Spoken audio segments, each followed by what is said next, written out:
ನಮಸ್ಕಾರ ವೀಕ್ಷಕರೇ, lab doctor ಚಾನೆಲ್ಗೆ ಸ್ವಾಗತ. If you new to the ಚಾನಲನ್ನು ಪ್ಲೀಸ್ ಲೈಕ್ ಮಾಡಿ, ಶೇರ್ ಮಾಡಿ ಮತ್ತು ಸಬ್ಸ್ಕ್ರೈಬ್ ಮಾಡಿ. ಬಿಕಾಸ್ ಈ ಚಾನಲ್ ಮುಖಾಂತರ ನಾವು ನಿಮಗೆ ಹೆಲ್ತ್ ರಿಲೇಟೆಡ್ ಇನ್ಫಾರ್ಮೇಷನ್, ಕರೆಕ್ಟಾದಂಥ ಮೆಡಿಕಲ್ ಇನ್ಫಾರ್ಮೇಷನನ್ನು ಕೊಡ್ತಾ ಇರ್ತೇವೆ. ಇವತ್ತಿನ ವಿಡಿಯೋದಲ್ಲಿ ನಾವು ಈ ಇಂಗ್ವೈನಲ್ ಹರ್ನಿಯಾ ಇದರ ಬಗ್ಗೆ ಸ್ವಲ್ಪ ಮಾಹಿತಿಯನ್ನು ತಿಳಿದುಕೊಳ್ಳೋಣ. ಸೊ ಹರ್ನಿಯಾ ಅಂದರೆ ಏನು? ಹರ್ನಿಯಾ ಅಂದರೆ ಈ ನಮ್ಮ ದೇಹದ ಅಂಗಾಂಗಗಳಿರ್ಬೋದು ಅಥವಾ ನಮ್ಮ ದೇಹದ ಒಳಗಡೆ ಇರುವಂಥ ಫ್ಯಾಟ್ ಇರ್ಬೋದು, ಅದನ್ನು ಹಿಡಿದಿಟ್ಟುಕೊಳ್ಳಿರುವಂತಹ ಈ ಸ್ನಾಯುಗಳೇನಿರ್ತವೆ ಅವು ಯಾವಾಗ ವೀಕ್ ಆಗ್ತವೆ, ದುರ್ಬಲಗೊಳ್ತವೆ, ಅವುಗಳ ಮುಖಾಂತರ ಇವು ಹೊರಗೆ ಬರೋಕ್ಕೆ ಟ್ರೈ ಮಾಡ್ತಿರ್ತವೆ. ಅದನ್ನು ನಾವು ಈ ಹರ್ನಿಯಾ ಅಂತ ಹೇಳ್ತಾ ಇರ್ತೇವೆ. ಸೊ ನೀವು ನೋಡಿರ್ಬೋದು, ಕೆಲವೊಂದ್ಸಲ ನೀವು ಕೆಮ್ಮಿದಾಗ ಅಥವಾ ನೀವೇನಾದರೂ ಹೆವಿ ಎತ್ತಿದಾಗ ಏನಾಗುತ್ತೆ, ನಿಮ್ಮ ಈ ತೊಡೆ ಸಂಧಿ ಹತ್ರ ಅಥವಾ ನಿಮ್ಮ ಹೊಕ್ಕಳ ಹತ್ರ ಎಲ್ಲ ಒಂದು ಉಬ್ಬಿನ ಥರ ಬರ್ತಾ ಇರುತ್ತೆ. ನೀವು ಕೆಮ್ಮಿದ್ರೆ ಅದು ಸ್ವಲ್ಪ ಪ್ರಾಮಿನೆಂಟ್ ಆಗಿ ಕಾಣ್ತಾ ಇರುತ್ತೆ. ನೀವು ಮಲ್ಕೊಂಡಾಗ ಅದು ಕಡಿಮೆ ಆಗ್ತಾ ಇರುತ್ತೆ. ಮತ್ತೆ ಈ ರೀತಿ ಆಕ್ಟಿವಿಟೀಸ್ ಮಾಡಿದಾಗ ಮತ್ತೆ ಬರುತ್ತೆ. ಸೊ ಈ ಥರದ ಉಬ್ಬು ಏನಿರುತ್ತೆ ಅದನ್ನು ನಾವು ಹರ್ನಿಯಾ ಅಂತ ಹೇಳ್ತಾ ಇರ್ತೇವೆ. ಓಕೆ, ಹರ್ನಿಯಾ ಯಾಕೆ ಬರುತ್ತೆ, ಹರ್ನಿಯಾದ ಸಿಂಪ್ಟಮ್ಸ್ ಏನು, ಇವೆಲ್ಲದರ ಬಗ್ಗೆ ನಾನೊಂದು ಸಪ್ರೇಟ್ ವಿಡಿಯೋನೇ ಮಾಡಿದ್ದೇನೆ, ನೀವು ಅದನ್ನು ರೆಫರ್ ಮಾಡ್ಕೊಳ್ಬೋದು. ಇಲ್ಲಿ ನಾವು ಪರ್ಟಿಕ್ಯುಲರ್ಲಿ ಕಾನ್ಸಂಟ್ರೇಟ್ ಮಾಡೋಣ ಇಂಗ್ವೈನಲ್ ಹರ್ನಿಯಾ. ಇಂಗ್ವೈನಲ್ ಹರ್ನಿಯಾ ಇದೊಂದು ಕಾಮನೆಸ್ಟ್ ಹರ್ನಿಯಾ ನಾವು ಗಂಡಸರಲ್ಲಿ ನೋಡ್ತಾ ಇರೋದು. ಹೆಂಗಸರಲ್ಲಿನೂ ಬರುತ್ತೆ, ಬಟ್ ಹೆಂಗಸರಲ್ಲಿ ಕಡಿಮೆ. ಗಂಡಸರಲ್ಲಿ ಬರುವಂಥ ಮೋಸ್ಟ್ ಕಾಮನ್ ಹರ್ನಿಯಾ ಇದು. ನಿಮ್ಮ ಈ ತೊಡೆ ಸಂಧಿ ಹತ್ರ, ಓಕೆ, ಆ ಇಂಗ್ವೈನಲ್ ಕೆನಾಲ್ ಏನಿರುತ್ತೆ ಅಲ್ಲಿ ಈ ಹರ್ನಿಯಾ ಬರ್ತಾ ಇರುತ್ತೆ. ಸೊ ಈ ಹರ್ನಿಯಾ ಯಾಕೆ ಬರುತ್ತೆ? ಈ ಇಂಗ್ವೈನಲ್ ಕೆನಾಲ್ ಏನಿದೆ, ಈ ಕೆನಾಲ್ ಅಂದರೆ ಒಂದು ಕಾಲುವೆ ಥರ ಅಥವಾ ಒಂದು ರೋಡ್ ಥರ, ಈ ರೋಡಿನ ಮುಖಾಂತರ ಈ ಗಂಡಸರಲ್ಲಿ ಅವರ ವೃಷಣವನ್ನು ಹಿಡಿದಿಟ್ಟುಕೊಳ್ಳುವಂಥ ಈ ವ್ಯಾಸ್ ಡೆಫರೆನ್ಸ್ ಏನಿದೆ ಅದು ಹೋಗ್ತಾ ಇರುತ್ತೆ. ಸೊ ನ್ಯಾಚುರಲಿನೇ ಈ ಏರಿಯಾ ಏನಿದೆ ಅದು ಸ್ವಲ್ಪ ವೀಕ್ ಇರುತ್ತೆ. ಹೇಗೆ ನಮಗೆ ವಯಸ್ಸಾಗ್ತಾ ಹೋಗುತ್ತೆ, ಅಥವಾ ಬೀಡಿ ಸಿಗರೇಟ್ ಸೇತಾ ಇದ್ದೀರಾ, ಕೆಮ್ಮಿದೆ, ಕಾನ್ಸ್ಟೆಂಟ್ಲಿ ನಿಮ್ಮ ಹೊಟ್ಟೆ ಒಳಗಡೆ ಪ್ರೆಷರ್, ಇಂಟ್ರಾ ಅಬ್ಡಾಮಿನಲ್ ಪ್ರೆಷರ್ ಹೆಚ್ಚಿಗೆನೇ ಇರುತ್ತೆ. ಸೊ ಆವಾಗ ಅದು ಏನು ಮಾಡುತ್ತೆ, ಅಲ್ಲಿಯ ಸ್ನಾಯುಗಳನ್ನು ದುರ್ಬಲಗೊಳಿಸುತ್ತೆ. ಬಹಳಷ್ಟು ಸಲ ಪೇಷಂಟ್ಸ್ ಅವರಿಗೆ ಬೀಡಿ ಸಿಗರೇಟ್ ಸೇತಾ ಇರ್ತಾರೆ, ಬಹಳ ವರ್ಷದಿಂದ ಕೆಮ್ಮಿರುತ್ತೆ, ಆವಾಗ ಏನೂ ಇರೋದಿಲ್ಲ. ಹೇಗೆ ವಯಸ್ಸು ಸಹ ಆಗ್ತಾ ಹೋಗುತ್ತೆ, ಆವಾಗ ಏನಾಗುತ್ತೆ, ಅಲ್ಲಿನ ಸ್ನಾಯುಗಳೆಲ್ಲ ದುರ್ಬಲಗೊಳ್ತವೆ. ಆ್ಯಂಡ್ ಅವರಿಗೆ ಈ ಹರ್ನಿಯಾ, ಈ ಥರ ಉಬ್ಬನ್ನು ಅವ್ರು ನೋಡ್ತಿರ್ತಾರೆ. ಈ ತಮ್ಮ ತೊಡೆ ಸಂಧಿ ಹತ್ರ ಒಂದು ಉಬ್ಬು ಬರ್ತಾ ಇದೆ, ಸಾಫ್ಟ್ ಆಗಿದೆ, ನಾವು ಕೆಮ್ಮಿದಾಗ ಅಥವಾ ಏನಾದರೂ ಎತ್ತಿದಾಗ ಎಲ್ಲ ಇದು ಸ್ವಲ್ಪ ಪ್ರಾಮಿನೆಂಟ್ ಕಾಣ್ತಾ ಇದೆ ಅಂತ ಪೇಷಂಟ್ ಹೇಳ್ತಿರ್ತಾರೆ. ಸೊ ಅಂಥವರಲ್ಲಿ ನಾವು ನೋಡ್ತಾ ಇರ್ತೇವೆ. ಏಜ್ ಆದ ಹಾಗೆ ಅಥವಾ ಈ ಸ್ಮೋಕರ್ಸ್ ಅಲ್ಲಿ, ಅಥವಾ ನಿಮಗೆ ಮಲಬದ್ಧತೆ ಇದೆ, ಕಾನ್ಸ್ಟಿಪೇಷನ್ ಇದೆ, ನೀವು ಬಹಳ ಕಷ್ಟ ಪಡಬೇಕಾಗತ್ತೆ ನಿಮ್ಮ ಮಲವನ್ನು ಪಾಸ್ ಮಾಡಲಿಕ್ಕೆ. ಸೊ ಯಾವಾಗ ನೀವು ಅದಕ್ಕೆ ಸ್ಟ್ರೇನ್ ಮಾಡ್ತಾ ಇರ್ತೀರಾ ಅಲ್ಲಿ ಪ್ರೆಷರ್ ಬರುತ್ತೆ ಆ್ಯಂಡ್ ಅಲ್ಲಿಯ ಸ್ನಾಯುಗಳು ವೀಕ್ ಆಗ್ತವೆ. ಸೊ ನಿಮಗೆ ಕಾನ್ಸ್ಟಿಪೇಷನ್ ಇದೆ ಅಂದಾಗ, ವಯಸ್ಸಾಗ್ತಾ ಇದ್ದ ಹಾಗೆ ಏನಾಗುತ್ತೆ, ಈ ಪ್ರೋಸ್ಟೇಟ್ ಗ್ರಂಥಿ ಎಲ್ಲ ದೊಡ್ಡದಾಗ್ತವೆ. ಅವು ಏನು ಮಾಡ್ತವೆ, ಈ ಯೂರಿನನ್ನು ಎಲ್ಲ ಸರಿಯಾಗಿ ಪಾಸ್ ಮಾಡೋಕ್ಕಾಗೋದಿಲ್ಲ. ಸೊ ಆವಾಗಲೂ ಸಹ ಬಹಳ ಕಷ್ಟ ಪಡಬೇಕಾಗತ್ತೆ, ಸ್ಟ್ರೇನ್ ಮಾಡಬೇಕಾಗತ್ತೆ. ಅಂಥ ಕಂಡೀಷನ್ಸಲ್ಲೆಲ್ಲ ಈ ಹರ್ನಿಯಾ ಬರಬಹುದು. ನೀವು ಬಹಳ ವೇಟ್ ಎಕ್ಸೆಟ್ರಾ ಲಿಫ್ಟ್ ಮಾಡ್ತಾ ಇದ್ದೀರಾ, ಸರಿಯಾದ ಪೋಸ್ಚರ್ ಇರ್ಬೋದು, ಸರಿಯಾದ ಟೆಕ್ನಿಕ್ ಎಕ್ಸೆಟ್ರಾ ಇರದೇ ಇದ್ದಾಗಲೂ ಸಹ ಈ ರೀತಿ ನಿಮಗೆ ಹರ್ನಿಯಾ ಬರುವಂಥ ಸಾಧ್ಯತೆ ಇರುತ್ತೆ. ನಿಮಗೆ ಬೊಜ್ಜು ಹೆಚ್ಚಿಗೆ ಇದೆ, ನಿಮಗೆ ಬಹಳ ಈ ಹೊಟ್ಟೆ ಭಾಗದಲ್ಲಿ ಅಥವಾ ನಿಮ್ಮ ಓವರ್ ಆಲ್ ಬಾಡಿ ಫ್ಯಾಟ್ ತುಂಬ ಇದೆ ಅಂದಾಗ ಇದರಿಂದ ಅಲ್ಲಿರುವಂಥ ಸ್ನಾಯುಗಳೆಲ್ಲ ವೀಕ್ ಆಗ್ತವೆ, ಅಲ್ಲಿ ಫ್ಯಾಟೇ ತುಂಬಿಕೊಳ್ತಾ ಇರುತ್ತೆ. ಆ್ಯಂಡ್ ಆವಾಗ ನಿಮಗೆ ಈ ಇಂಗ್ವೈನಲ್ ಹರ್ನಿಯಾ ಬರ್ಬೋದು. ಅಥವಾ ನೀವು ನಿಮ್ಮ ಕೆಲಸ, ನಿಮ್ಮ ಜಾಬ್ ಹೇಗಿದೆ, ನೀವು ಬಹಳ ಹೊತ್ತು ನಿಂತ್ಕೊಂಡೇ ಇರಬೇಕು, ಅಂಥವರಲ್ಲೆಲ್ಲ ನಾವು ಈ ಇಂಗ್ವೈನಲ್ ಹರ್ನಿಯಾ ಅನ್ನ ನೋಡ್ತಾ ಇರ್ತೇವೆ. ಸೊ ಈ ಇಂಗ್ವೈನಲ್ ಹರ್ನಿಯಾ ಇದ್ದಾಗ ಪೇಷಂಟಿಗೆ ಏನು ಲಕ್ಷಣ ಬರುತ್ತೆ, ನಾನು ಹೇಳಿದೆ, ಪೇಷಂಟಿಗೆ ಒಂದು ಆ ತೊಡೆ ಸಂಧಿಯ ಹತ್ತಿರ ಈ ಒಂದು ಉಬ್ಬು ಕಾಣ್ತಾ ಇರುತ್ತೆ, ಒಂದು ಸ್ವೆಲ್ಲಿಂಗ್ ತರ ಕಾಣ್ತಾ ಇರುತ್ತೆ, ಸಾಫ್ಟ್ ಇರುತ್ತೆ. ಕೆಲವೊಬ್ಬರಿಗೆ ಏನು ಪೇನ್ ಇರಲ್ಲ, ಏನಿಲ್ಲ, ಜಸ್ಟ್ ಅವ್ರು ಕೆಮ್ಮಿದಾಗ ಅಥವಾ ಟಾಯ್ಲೆಟಿಗೆ ಅವ್ರು ಸ್ವಲ್ಪ ಸ್ಟ್ರೇನ್ ಮಾಡ್ತಾ ಇದ್ದಾಗ ಅಥವಾ ಹೆವಿ ಏನಾದರೂ ಲಿಫ್ಟ್ ಮಾಡಿದಾಗ ಅದು ಸ್ವಲ್ಪ ಪ್ರಾಮಿನೆಂಟ್ ಕಾಣ್ತಾ ಇರುತ್ತೆ. ಇಲ್ಲ ಅಂದ್ರೆ ಅದು ಜಸ್ಟ್ ಒಂದು ಉಬ್ಬಿನ ತರ ಅಲ್ಲೇ ಹಾಗೆ ಅವರಿಗೆ ಕಾಣ್ತಾ ಇರುತ್ತೆ. ಕೆಲವೊಂದು ಸಲ ಅಲ್ಲಿ ಏನೋ ಒಂದು ಎಳೆದ ಹಾಗೆ ಒಂಥರ ಡ್ರ್ಯಾಗಿಂಗ್ ಪೇನ್ ಇರುತ್ತೆ, ಯಾವಾಗ ನೋಡಿದ್ರು ಅಲ್ಲಿ ಏನೋ ಒಂದು ಸೆಳೆತದ ಥರ ಇರುತ್ತೆ, ಬಹಳ ಸಿವಿಯರ್ ಇರೋದಿಲ್ಲ ಬಟ್ ಎಳೆದ ಹಾಗೆ ಅವರಿಗೆ ಪೇನ್ ಬರ್ತಾ ಇರ್ಬೋದು. ಕೆಲವೊಂದು ಸಲ ಪೇಷಂಟಿಗೆ ಈ ಯಾವಾಗ ಅವರು ಮಲ್ಕೊಳ್ತಾರೆ, ಲೈ ಡೌನ್ ಮಾಡ್ತಾರೆ, ಆವಾಗ ಅದು ಕಂಪ್ಲೀಟ್ಲಿ ಡಿಸಪಿಯರ್ ಆಗ್ಬೋದು, ಕಾಣದೇ ಇರ್ಬೋದು, ಮತ್ತೆ ಆವಾಗ ಅವ್ರು ಎದ್ದು ನಿಲ್ತಾರೆ, ಅಥವಾ ನಾ ಹೇಳಿದೆ ಕೆಮ್ದಾಗ ಎಕ್ಸೆಟ್ರಾ ಅದು ಮತ್ತೆ ಪ್ರಾಮಿನೆಂಟ್ ಆಗ್ತಾ ಇರ್ಬೋದು. ಬಟ್ ಕೆಲವೊಂದು ಸಲ ಈ ಹರ್ನಿಯಾ, ನಾನು ಹೇಳಿದೆ ಹರ್ನಿಯಾದ ಒಳಗಡೆ ಏನಿರುತ್ತೆ, ಐದರಲ್ಲಿಂದ ನಿಮ್ಮ ಕರುಳು ಬರ್ತಾ ಇರ್ಬೋದು ಹೊರಗಡೆ, ಅಥವಾ ನಿಮ್ಮ ಫ್ಯಾಟ್ ಬರ್ತಾ ಇರ್ಬೋದು. ಸೊ ಕರುಳು ಎಕ್ಸೆಟ್ರಾ ಬಂತು, ಅದೇನಾದ್ರೂ ಸ್ಟ್ರ್ಯಾಂಗ್ಯುಲೇಟ್ ಸಿಕ್ಕಾಕೊಂಡ್ಬಿಡ್ತು ಅಂದ್ರೆ ಅದು ಎಮರ್ಜೆನ್ಸಿ ಆಗ್ಬಿಡುತ್ತೆ. ಆವಾಗ ಏನಾಗತ್ತೆ, ಅದು ಸ್ವೆಲ್ಲಿಂಗ್ ಏನಿದೆ ಅದು ತುಂಬಾ ಪೇನ್ ಬಂದ್ಬಿಡುತ್ತೆ, ಬಹಳ ಸಿವಿಯರ್ ಸ್ವೆಲ್ಲಿಂಗ್ ಬಂದ್ಬಿಡುತ್ತೆ. ಅಲ್ಲಿ ಆ ಏರಿಯಾ ಏನಿರುತ್ತೆ, ಆ ಜಾಗ ಏನಾಗತ್ತೆ, ಅದು ಕಲರ್ ಚೇಂಜ್ ಆಗುತ್ತೆ, ಕೆಂಪು ಕಲರ್ ಆಗ್ಬಿಡುತ್ತೆ ಆ ಸ್ವೆಲ್ಲಿಂಗು, ಅಥವಾ ಗ್ರೀನಿಶ್ ಆಗ್ಬಹುದು, ಬಹಳ ಸಿವಿಯರ್ ಪೇನ್ ಇರ್ಬೋದು, ಪೇಷಂಟಿಗೆ ಜ್ವರ ಬರ್ಬೋದು, ವಾಂತಿ ಬರಬಹುದು, ಅಂಡ್ ಹಾರ್ಟ್ ಬೀಟ್ ಹೆಚ್ಚಿಗೆ ಆಗ್ತಾ ಇರ್ಬೋದು. ಈ ರೀತಿ ಎಲ್ಲ ಲಕ್ಷಣಗಳು ನಿಮಗೆ ಬಂತು ಈ ಸ್ವೆಲ್ಲಿಂಗ್ ಇದ್ದ ಜಾಗದಲ್ಲಿ ಅಂದಾಗ ನೀವು ಇಮಿಡಿಯೇಟ್ಲಿ ಡಾಕ್ಟರ್ ಹತ್ರ ಹೋಗ್ಬೇಕು. ಯಾಕಂದ್ರೆ ಈ ಇಂಗ್ವೈನಲ್ ಹರ್ನಿಯಾದ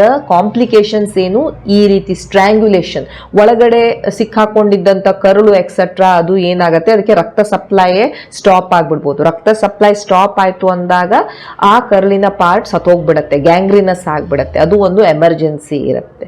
ಸೊ ಆದ್ರಿಂದ ಈ ರೀತಿ ಲಕ್ಷಣಗಳು ಎಮರ್ಜೆನ್ಸಿ ಸಿಂಪ್ಟಮ್ಸ್, ನೀವು ಇಮಿಡಿಯೇಟ್ಲಿ ನಿಮ್ಮ ಡಾಕ್ಟರ್ ಅನ್ನ ನೋಡಬೇಕು. ಸೊ ಹೇಗೆ ನಾವು ಇದನ್ನ ಡಯಾಗ್ನೋಸಿಸ್ ಮಾಡ್ತೇವೆ, ನೀವು ನಿಮ್ಮ ಡಾಕ್ಟರ್ ಹತ್ರ ಹೋಗಿ ನೋಡಿದಾಗ ನಿಮ್ಮ ಡಾಕ್ಟರ್ ಎಕ್ಸಾಮಿನ್ ಮಾಡ್ತಾರೆ, ಅದನ್ನ ಒಳಗೆ ಹಾಕಕ್ ಆಗತ್ತೋ ಇಲ್ವೋ ಅಂತ ನೋಡ್ತಾರೆ. ಇನಿಷಿಯಲ್ ಸ್ಟೇಜಸ್ ಅಲ್ಲಿ ಎಲ್ಲ ಅದು ಒಳಗೆ ಹೋಗತ್ತೆ, ಅದು ರೆಡ್ಯೂಸೇಬಲ್ ಹರ್ನಿಯಾ. ಕೆಲವೊಂದ್ಸಲ ಏನಾಗತ್ತೆ, ಅದನ್ನ ಒಳಗೆ ಹಾಕಕ್ಕೆ ಆಗ್ತಾನೆ ಇರೋದಿಲ್ಲ, ಇರ್ರೆಡ್ಯೂಸೇಬಲ್ ಆಗ್ಬಿಟ್ಟಿರುತ್ತೆ. ಸೊ ನೀವು ಕೆಮ್ಮಕ್ಕೆ ಹೇಳ್ತಾರೆ, ನೀವು ಕೆಮ್ಮದಾಗ ಎಲ್ಲ ಅದು ಪ್ರಾಮಿನೆಂಟ್ ಕಾಣ್ತಾ ಇರುತ್ತೆ. ಕೆಲವೊಂದ್ಸಲ ನಿಮ್ಮ ಡಾಕ್ಟರ್ ನಿಮ್ಗೆ ಅಲ್ಟ್ರಾಸೌಂಡ್, CT ಸ್ಕ್ಯಾನ್ ಅನ್ನ ಸಹ ಹೇಳ್ಬೋದು ಈ ಹರ್ನಿಯಾ ಅನ್ನ ಪತ್ತೆ ಹಚ್ಚಲಿಕ್ಕೆ. ಸೊ ಒಂದ್ಸಲ ಡಯಾಗ್ನೋಸಿಸ್ ಆದ್ಮೇಲೆ ನಿಮ್ಮ ಡಾಕ್ಟರ್ ಇದಕ್ಕೆ ಹೇಗೆ ಟ್ರೀಟ್ ಮಾಡ್ತಾರೆ. ಸೊ ನೋಡಿ, ಹರ್ನಿಯಾ ಅಂದ್ರೆ ನಾನು ಏನು ಹೇಳಿದೆ, ಒಂದು ಈ ಸ್ನಾಯುಗಳ ದೌರ್ಬಲ್ಯದಿಂದ ಬಂದಿರುವಂತ ಒಂದು ಕಂಡೀಷನ್ ಅಲ್ವಾ. ಸೊ ಯಾವುದೇ ಒಂದು ಟ್ಯಾಬ್ಲೆಟು ಅಥವಾ ಬೆಲ್ಟು ಅದು ಇದು ಹಾಕಿ ನಾವು ಇದನ್ನ ಸರಿಪಡಿಸಕ್ ಆಗೋದಿಲ್ಲ. ಇದನ್ನ ಸರಿಪಡಿಸ್ಬೇಕಾದ್ರೆ ಇರುವಂತ ಮೇನ್ ಬೇಕಾಗಿರೋದೇನು, ಶಸ್ತ್ರಚಿಕಿತ್ಸೆ. ಯಾಕಂದ್ರೆ ನಾವು ಈ ಸ್ನಾಯುಗಳನ್ನ ನಾವು ಟೈಟ್ ಮಾಡಬೇಕಾಗತ್ತೆ. ಸೊ ಸ್ನಾಯುಗಳನ್ನ ಟ್ಯಾಬ್ಲೆಟ್ಸ್ ಎಕ್ಸೆಟ್ರಾದಿಂದ ಟೈಟ್ ಮಾಡಕ್ ಆಗ್ತಾ ಇರೋದು. ಸೊ ಮೇನ್ ಏನಿರುತ್ತೆ, ನಿಮ್ಮ ಡಾಕ್ಟರ್ ಫಸ್ಟ್ ನಿಮ್ಗೆ ಹರ್ನಿಯಾ ಇದೆ ಅಂದಾಗ ನೋಡ್ತಾರೆ, ಇದು ಎಷ್ಟು ದೊಡ್ಡದಿದೆ, ಎಷ್ಟು ಚಿಕ್ಕದಿದೆ, ನಿಮ್ ವಯಸ್ಸೆಷ್ಟು, ನಿಮ್ಗೆ ಬೇರೆ ಏನು ಅದರ್ ಫ್ಯಾಕ್ಟರ್ಸ್ ಇದೆ, ಡಯಾಬಿಟಿಕಾ, BP-ನ, ಇವೆಲ್ಲ ನೋಡ್ತಾರೆ, ನಿಮ್ ಹೆಲ್ತ್ ಕಂಡೀಷನ್ ಹೇಗಿದೆ ಅಂತ. ತುಂಬಾ ಚಿಕ್ಕದಿತ್ತು, ನಿಮ್ಗೇನು ಪ್ರಾಬ್ಲಮ್ ಮಾಡ್ತಾ ಇಲ್ಲ, ಅವರು ಜಸ್ಟ್ ನೋಡೋಣ, ವೇಟ್ ಅಂಡ್ ವಾಚ್ ಮಾಡೋಣ ಅಂತ ಹೇಳ್ತಾರೆ. ಸಪೋಸ್ ನಿಮ್ಗೆ ಅದು ಬಹಳ ದೊಡ್ಡದಿದೆ, ಅಥವಾ ನಿಮ್ಗೆ ಅದು ತುಂಬಾ ಪ್ರಾಬ್ಲಮ್ ಅನ್ನೇ ಮಾಡ್ತಾ ಇದೆ, ಈಗ ಅದನ್ನ ಒಳಗೆ ಹಾಕಕ್ಕೆ ಆಗ್ತಾ ಇಲ್ಲ, ನಿಮ್ ಡಾಕ್ಟ್ರಿಗೆ ಅನ್ಸುತ್ತೆ ಇದು ಮುಂದೆ ಕರಳಿಗೆ ಪ್ರಾಬ್ಲಮ್ ಮಾಡ್ಬೋದು ಅಂತ ಕಂಡೀಷನ್ಸ್ ಅಲ್ಲೆಲ್ಲ ನಿಮ್ ಡಾಕ್ಟರ್ ಏನ್ ಹೇಳ್ತಾರೆ, ನಾವ್ ಇದನ್ನ ರಿಪೇರ್ ಮಾಡೋಣ ಅಂತಾರೆ. ಓಕೆ, ಸೊ ಹರ್ನಿಯಾ ರಿಪೇರ್ ಮಾಡ್ತಾ ಇರ್ತೀವಿ. ಹರ್ನಿಯಾನ ಹೇಗೆ ರಿಪೇರ್ ಮಾಡ್ತೀವಿ ನಾವು, ಒಂದು ಓಪನ್ ಸರ್ಜರಿ, ಅಂದ್ರೆ ನಾವು ಕಟ್ ಮಾಡಿಕೊಂಡು ಅಲ್ಲಿ ಆ ಹರ್ನಿಯಾ ಜಾಗ ಏನಿರುತ್ತೆ ಒಳಗಡೆ ಅದನ್ನೆಲ್ಲ ಹಾಕ್ತಿವಿ, ಕರಳನ್ನೆಲ್ಲ, ಮತ್ತೆ ಅದು ಹೊರಗೆ ಬರಬಾರ್ದು ಅಂತ ಆ ಸ್ನಾಯುಗಳನ್ನೆಲ್ಲ ಟೈಟ್ ಮಾಡಿ ಅಲ್ಲೊಂದು ಮೆಶ್ ಹಾಕಿ ಅದನ್ನ ರಿಪೇರ್ ಮಾಡ್ತೀವಿ, ಸೊ ದಟ್ ಆ ಸ್ನಾಯುಗಳಿಗೆ ಸ್ವಲ್ಪ ಸ್ಟ್ರೆಂತ್ ಬರಲಿ ಅಂತ. ಇದನ್ನ ಓಪನ್ ಹರ್ನಿಯಾ ರಿಪೇರ್ ಅಂತ ಹೇಳ್ತಿರ್ತಾರೆ. ಈಗಲೂ ಮಾಡ್ತಾರೆ, ಬಟ್ ಮೊದಲೆಲ್ಲ ಇದು ಬಹಳ ಕಾಮನ್ಲಿ ಮಾಡ್ತಿದ್ವಿ ನಾವು. ಈಗ ಈ ಲ್ಯಾಪ್ರೋಸ್ಕೋಪಿ ಬಂದಿರೋದ್ರಿಂದ ತುಂಬಾ ಈಸಿ ಆಗತ್ತೆ. ಒಂದು ಸಣ್ಣ ಹೋಲಿನ ಮುಖಾಂತರ ನಾವು ಈ ಟ್ಯೂಬ್ ಅನ್ನ ಹಾಕೊಂಡು ಆ ಟ್ಯೂಬಿನ ಮುಖಾಂತರ ಅಲ್ಲಿ ಮೆಶ್ ಹಾಕೋದು, ಆ ಸ್ನಾಯುಗಳನ್ನ ಟೈಟ್ ಮಾಡೋದು, ರಿಪೇರ್ ಮಾಡೋದು, ಇವನ್ನೆಲ್ಲ ಮಾಡ್ತಾ ಇರ್ತೀವಿ. ರೋಬೋಟಿಕ್ ಹರ್ನಿಯಾ ರಿಪೇರ್ ಸಹ ಬರ್ತಾ ಇದೆ. ಓಕೆ, ಸೊ ಲ್ಯಾಪ್ರೋಸ್ಕೋಪಿಕ್ ಬೆಟರ್, ಯಾಕಂದ್ರೆ ಸಣ್ಣದೇ ಒಂದು ಇನ್ಸಿಷನ್ ಇರುತ್ತೆ, ನಾವು ಕಟ್ ಮಾಡೋದು ಎಕ್ಸೆಟ್ರಾ ಏನು ಇರೋದಿಲ್ಲ. ಸೊ ಆದ್ರಿಂದ ಇದು ಬಹಳ ಈಸಿ ಆಗ್ತಾ ಇರುತ್ತೆ ನಮಗೆ. ಅಂಡ್ ಪೇಷಂಟಿನ ರಿಕವರಿ ಸಹ ಬಹಳ ಬೇಗ ಆಗ್ತಾ ಇರುತ್ತೆ. ಪೇಷಂಟ್ ಬಹಳ ದಿನ ಹಾಸ್ಪಿಟ್ಲಲ್ಲಿ ಇರಬೇಕು, ರೆಸ್ಟ್ ಮಾಡಬೇಕು, ಆ ರೀತಿ ಇರೋದಿಲ್ಲ. ಸೊ ಈ ಹರ್ನಿಯಾಗೆ ಅಲ್ಟಿಮೇಟ್ ಟ್ರೀಟ್ಮೆಂಟ್ ಅಂತ ಹೇಳಿದ್ರೆ ಹರ್ನಿಯಾ ರಿಪೇರ್ ಸರ್ಜರಿನೇ. ಈಗ ನಿಮ್ಗೆ ಟ್ಯಾಬ್ಲೆಟ್ ಎಕ್ಸೆಟ್ರಾ ಡಾಕ್ಟರ್ ಯಾಕೆ ಕೊಡ್ತಿರ್ತಾರೆ, ನಿಮ್ಗೆ ನೋ ಎಕ್ಸೆಟ್ರಾ ಆಗ್ತಾ ಇತ್ತು, ಅಥವಾ ನಿಮ್ಗೆ ಏನಾದ್ರೂ ಅಲ್ಲಿ ಸೆಳೆತ ಬರ್ತಾ ಇತ್ತು, ಆ ಟೈಮಲ್ಲಿ ನಿಮ್ಗೆ ಟ್ಯಾಬ್ಲೆಟ್ಸ್ ಅನ್ನ ಕೊಡ್ತಾರೆ ಹೊರತು ಹರ್ನಿಯಾ ಅನ್ನ ಕರಗಿಸಕ್ಕೆ ಅಥವಾ ಹರ್ನಿಯಾ ಆನ್ ಇಟ್ಸ್ ಓನ್ ಹೋಗ್ಬಿಡೋದಕ್ಕೆ ಯಾವುದೇ ಟ್ಯಾಬ್ಲೆಟ್ಸ್ ಇರೋದಿಲ್ಲ. ಬೆಲ್ಟ್ ಅನ್ನ ಸಹ ಕೆಲವೊಂದ್ಸಲ ನಿಮ್ ಡಾಕ್ಟರ್ ಕೊಡ್ತಾ ಇರ್ಬೋದು, ಟೈಮ್ ಬೀಯಿಂಗ್ ನಿಮ್ಗೆ ಸ್ವಲ್ಪ ಸ್ಟೆಬಿಲಿಟಿ ಅನ್ನ ಕೊಡಕ್ಕೆ, ಅಥವಾ ಈ ಆಪರೇಷನ್ ತನಕ ಅದನ್ನ ಸ್ವಲ್ಪ ಕಂಟ್ರೋಲ್ ಮಾಡಕ್ಕೆ ಅಂತ. ಬಟ್ ಅಲ್ಟಿಮೇಟ್ಲಿ ಹರ್ನಿಯಾಗೆ ನಾವು ಸರ್ಜರಿಯನ್ನೇ ಮಾಡಬೇಕಾಗತ್ತೆ, ಬಿಕಾಸ್ ಇದು ಈ ಸ್ನಾಯುಗಳ ದೌರ್ಬಲ್ಯದಿಂದ ಉಂಟಾಗಿರುವಂತಹ ಒಂದು ಕಂಡೀಷನ್ ಆಗಿರೋದ್ರಿಂದ. ಸೊ ಎಷ್ಟು ಕಾಸ್ಟ್ ಆಗತ್ತೆ ಈ ಸರ್ಜರಿದು? ಸೊ ಈ ಓಪನ್ ಹರ್ನಿಯಾ ಸರ್ಜರಿ ರಿಪೇರ್ ಏನಿರುತ್ತೆ ಅದಕ್ಕೆ ಒಂದು 50,000 to 60,000 ಇರುತ್ತೆ. ಲ್ಯಾಪ್ರೋಸ್ಕೋಪಿಕಲಿ ಸ್ವಲ್ಪ ಕಾಸ್ಟ್ಲಿ ಆಗ್ತಾ ಇರ್ಬೋದು, ಅದು ಅರೌಂಡ್ 60,000 to 1 lakh ತನಕ ಬರ್ತಾ ಇರ್ಬೋದು, ಡಿಪೆಂಡಿಂಗ್ ಇಂಡಿವಿಜುವಲ್ ಕೇಸ್ ಮೇಲೆ ಅದು ಮತ್ತೆ ವೇರಿ ಆಗ್ತಾ ಇರುತ್ತೆ. ಬಟ್ ಲ್ಯಾಪ್ರೋಸ್ಕೋಪಿಕ್ ಸ್ವಲ್ಪ ಕಾಸ್ಟ್ಲಿ ಇರುತ್ತೆ compare to open hernia repair.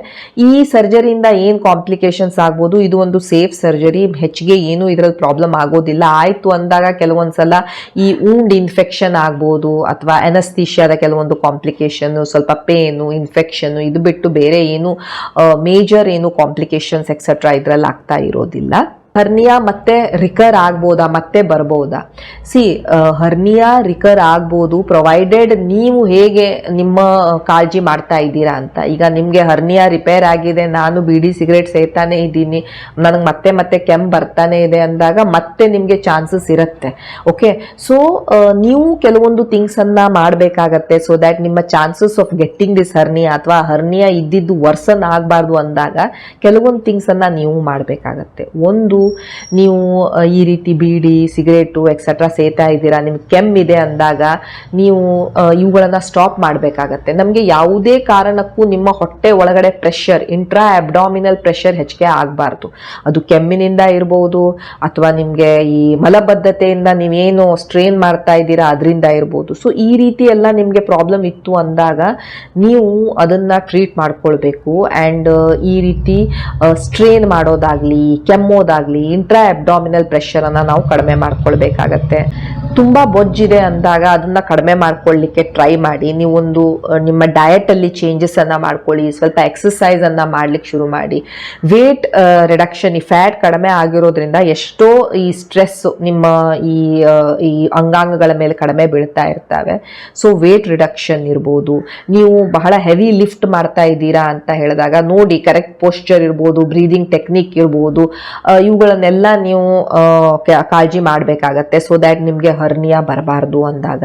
ಒಂದು ಥಿಂಗ್ಸ್ ನೀವು ಮಾಡಬಹುದು ಈ ಹರ್ನಿಯಾನ ಪ್ರಿವೆಂಟ್ ಮಾಡಲಿಕ್ಕೆ ಅಥವಾ ಮತ್ತೆ ರಿಕರ್ ಆಗದೆ ಇರೋ ಥರ ನೋಡಲಿಕ್ಕೆ. ಓಕೆ, ಸೊ ಇಂಗ್ವೈನಲ್ ಹರ್ನಿಯಾ ಒಂದು ಮೋಸ್ಟ್ ಕಾಮನ್ ಹರ್ನಿಯಾ ಗಂಡಸರಲ್ಲಿ, ಏನೂ ಪ್ರಾಬ್ಲಮ್ ಆಗೋದಿಲ್ಲ. ಬಟ್ ಎಸ್, ಇದರ ಅಲ್ಟಿಮೇಟ್ಲಿ ಇದರ ಟ್ರೀಟ್ಮೆಂಟ್ ಸರ್ಜರಿನೇ ಇರುತ್ತೆ. ಬಿಕಾಸ್ ಇದರಲ್ಲಿ ಈ ಸ್ನಾಯುಗಳ ದೌರ್ಬಲ್ಯ ಇರೋದು, ಆ್ಯಂಡ್ ಆ ಸ್ನಾಯುಗಳ ದೌರ್ಬಲ್ಯ ಎಲ್ಲಿರುತ್ತೆ ಆ ಜಾಗದಿಂದ ಈ ಅಂಗಾಂಗಗಳು ಹೊರಗೆ ಬರ್ತಾ ಇರ್ತವೆ. ಸೊ ಟ್ಯಾಬ್ಲೆಟ್ಸು, ಮೆಡಿಸಿನ್ಸು, ಕ್ರೀಮ್ಸು ಇವೆಲ್ಲ ಜಸ್ಟ್ ಟೈಮ್ ಬೀಯಿಂಗ್ ಇರ್ತವೆ. But ultimately surgery is the choice of treatment. Okay, so that was all about inguinal hernia. Thank you so much for watching the video. Please like, share and subscribe the channel. Thank you.